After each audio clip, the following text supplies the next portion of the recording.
Hi, it's Chris with Implied Music, and we've been kind of academic the past couple of months talking about melody and some extended ideas of harmony.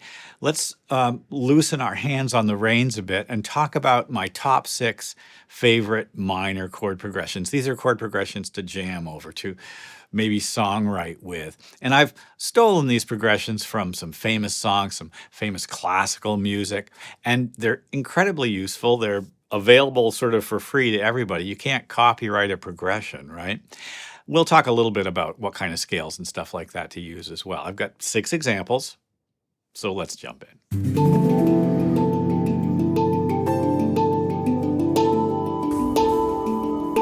Well, it's a great topic, and I think like when I first got started playing guitar and piano, I was more attracted to minor progressions than major.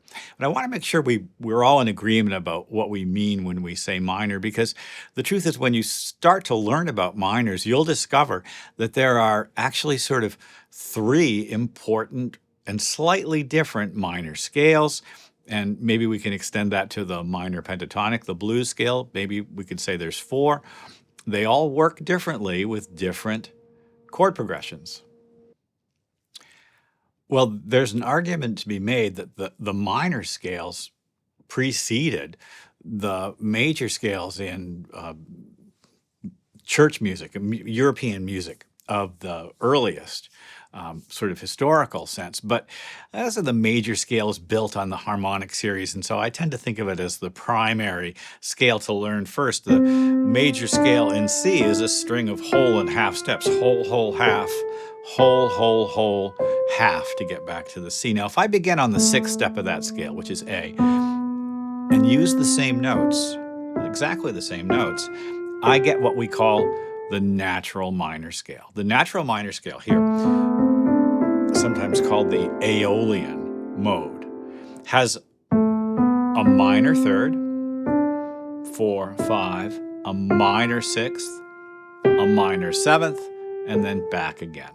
Well, it's kind of the first minor scale that we learn, and it has a series of chords built into it, like the 1 chord, which is A minor, the 4 chord, D minor, and the 5 chord, E minor.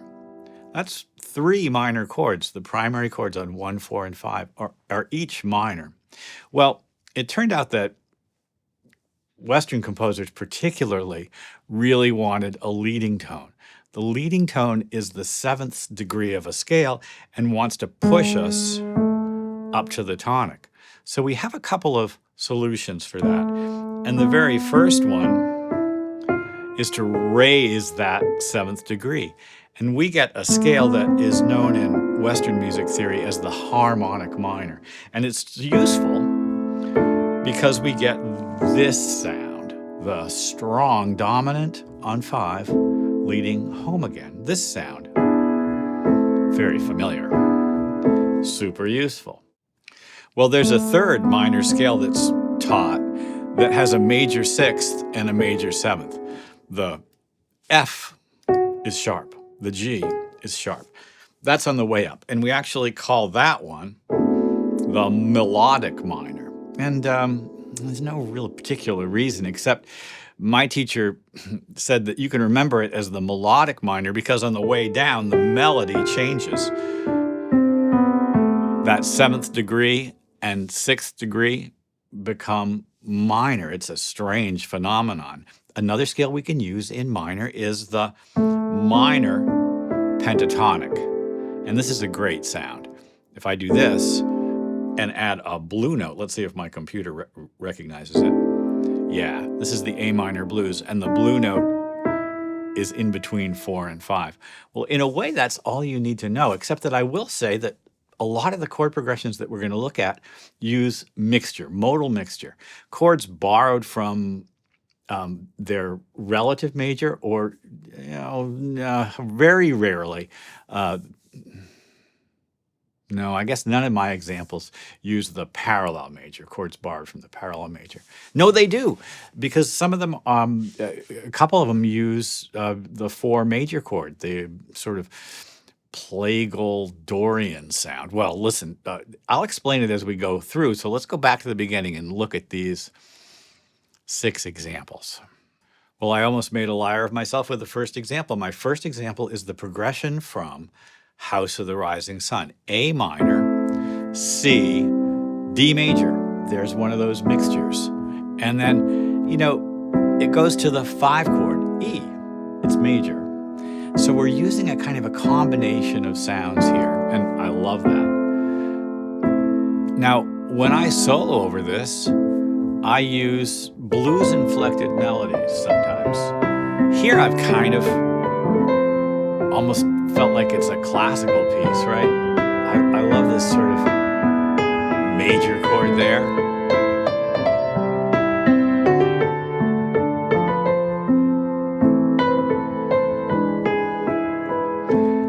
The classic recording is definitely Eric Burdon and the Animals, but plenty of other people have done the tune.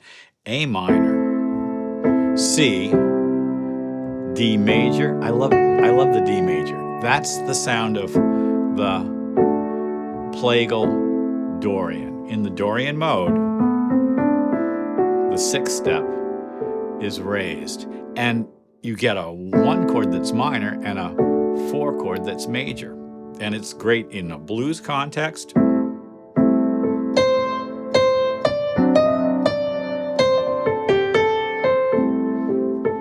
Or in modal jazz. It appears in classical music as well.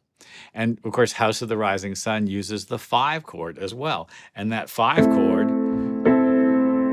is major. And we get that spicy leading tone taking us back to A minor. Well, we're going to take a look at a classical piece of music next. Okay, so there's this chord progression called La Folia. And there actually are a couple of chord progressions that use that, it sound like the same thing.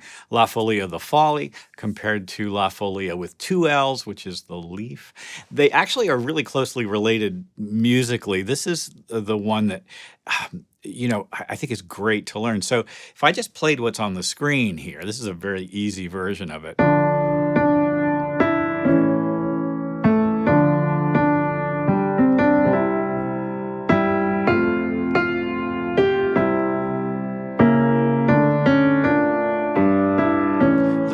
Pretty minor progression and has become the foundation of tons of classical pieces. Dozens, maybe hundreds of classical composers have used it in their work, and it's a great progression. There's actually a couple of variation sets that are worth listening to. My favorite, Il Giardino Harmonico, has done a version of, I think it's Vivaldi's set on La Folia. Well, I'm going to clear this and we'll look at mine. Easy peasy. Here, I just played it. I first, I think, was introduced to this theme in Stanley Kubrick's film Barry Lyndon, which is, and it's throughout. And we'll hear it in tons of films and television that need to touch on what feels almost like a medieval or Renaissance world. So here's a variation using triplets.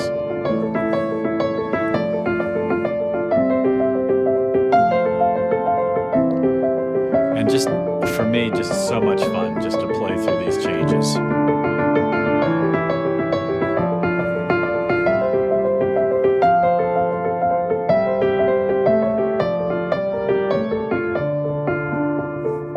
And it's just, I said classical. Of course, it's not even really classical. It's actually slightly something else. It's even earlier than Baroque. I'm not even sure what the origins of the melody and the harmonic language are, but this is a piece that's hundreds of years old, and in a sense, it may be even more improvised on, more variation sets composed to than the blues. Well, let's go on to our next example.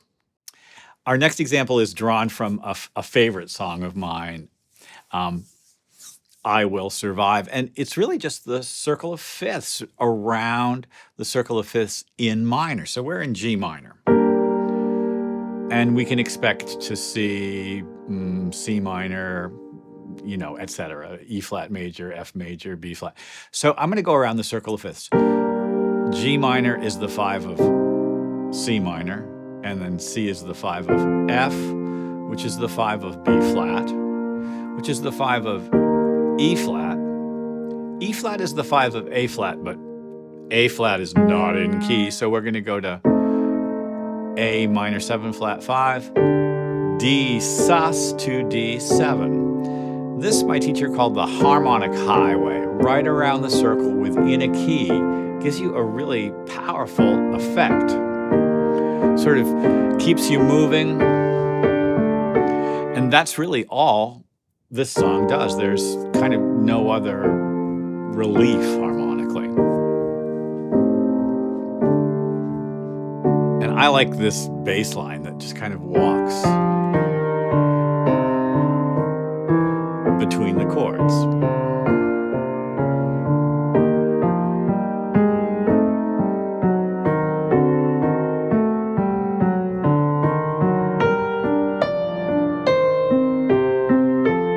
Because it's a circle of fifths, it's open to interpretation stylistically. This one almost sounds classical too, doesn't it? Because it's the circle of fifths.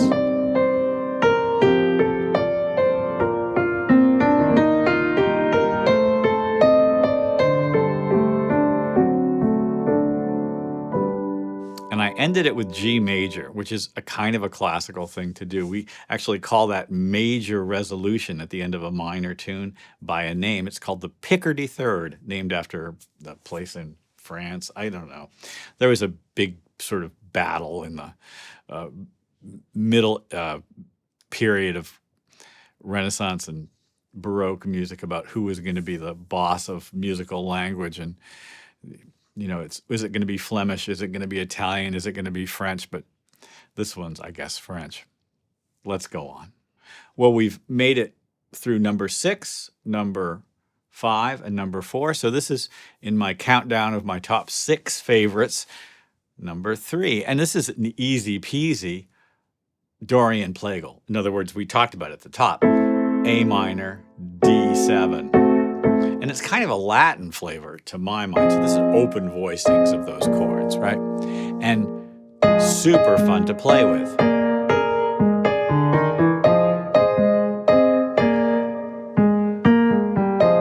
It's also the sound of a 2-5 without resolving to 1, which means you can move it anywhere and it will just kind of happily sit there and then go someplace else. It's like moving a dominant chord around. You can do it as much as you'd like.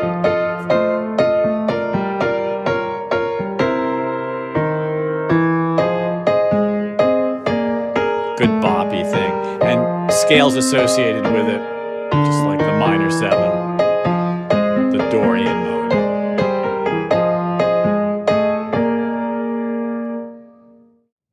The goal of this channel is to give you music theory that you can kind of use right now, that you can use to examine yourself, maybe penetrate the deeper part of your musical impulses and give names and sort of understanding to things that you might be doing already. I suspect that as musicians, there's a big part of our sort of inner creative lives that kind of exist already sort of fully formed because of our listening habits and how we grew up and those kinds of things, but that sometimes just don't have a name, right? I want to give a name to some of this stuff. I want to give you a way to work with it and go forward, make music that's uniquely your own. My teacher, who was Dr. Roland Wiggins, said you must become your own music theorist. And music theory in that context is a tool to become more fully your own self, your own musician. That's what I hope for you.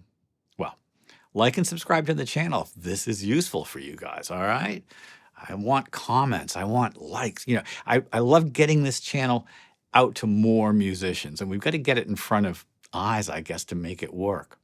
Well, I've got a couple more examples, so let's go forward. My last two examples sort of are drawn from the earliest kinds of music that we really start to enjoy when we begin to play and jam. And the first one, of course, is the blues. It's a minor blues. And what makes a minor blues unique, different from, say, the standard major blues, is not the scale, because we're going to use just a regular old sort of blues scale, but rather the way it turns around. A typical blues, you'd expect the 1, 4, and 5 chords. What happens in the traditional minor blues is that the turnaround sounds like this: flat 6, 5, 1. And it's a powerful sound, that flat 6 chord. In this case, it's C7, descending down to B7, the 5 chord, and then resolving to E minor. I very often will add a sort of a couple of extra passing chords, tension chords, color chords. When I get to the 4 chord, I'll turn it into a raised diminish. It's kind of a beautiful sound. It's got the blue note in it. And then on my way down to that C7 chord, I'll do something like a descent. I'll do E minor over the flat, E. It's not really a flat E. We'd have to call this D sharp probably. And then D natural. And then this moment here is D flat 7, C sharp 7, C7, B7. So you really get this series of dominant chords, right? You get... It's a powerful sound. You'll see it in my example. And I'm mostly soloing using that minor blues scale.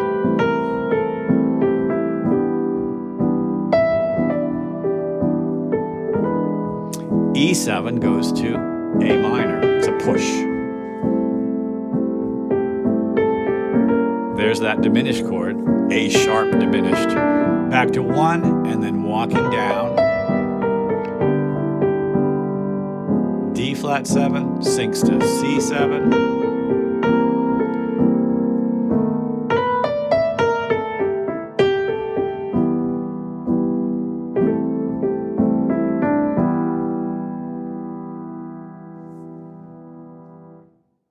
Let's go on. Before I even knew what the blues was, somebody, when I was about 12 years old or so, taught me this bass line. It's the Hit the Road Jack bass line. That's how I thought of it then, because I'd heard that song. It's also, The Cat Came Back. A bunch of tunes use it. You hear it in rock and hip hop all the time. There's a name for it in classical music, the Andalusian Cadence, again named after a place, this time in Spain. It has a kind of a North African flavor, I think. And you hear it in Spanish music, the Malagueñas all the time. Well, here's that bass line in E flat. Lots of black keys in the E flat blues scale.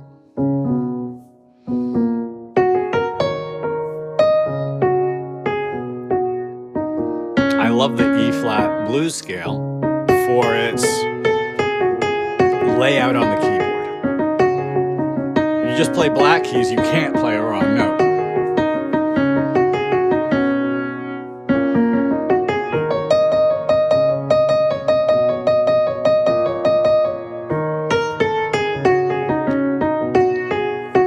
And horn players will like you too, because they get to play an F minor if you use E flat minor.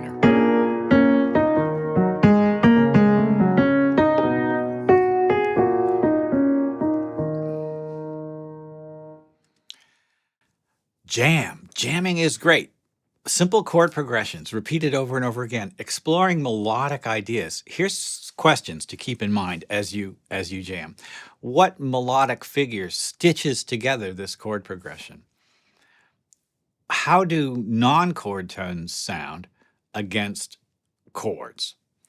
What scale works on all of these chords? You may have to pull the chord progression and say, well, like what notes are in all of you guys? And then kind of work with your scale knowledge to determine what scale to use. Is it one scale? Can you use only one scale? Can you use a pentatonic scale over this progression? All these questions, very lively, really useful. You'll be teaching yourself. You'll be working your hands. You'll be making everybody in your household crazy as you jam for hours. Well, these are my top 6, this week. If you asked me, I probably could tell you right away that I missed a couple ones that are super useful and really interesting for me. And I'm curious to know what works for you. What are your top minor chord progressions? Well, I hope this has been useful. Like and subscribe and ding the bell to be notified when I do my videos. I'll see you next time.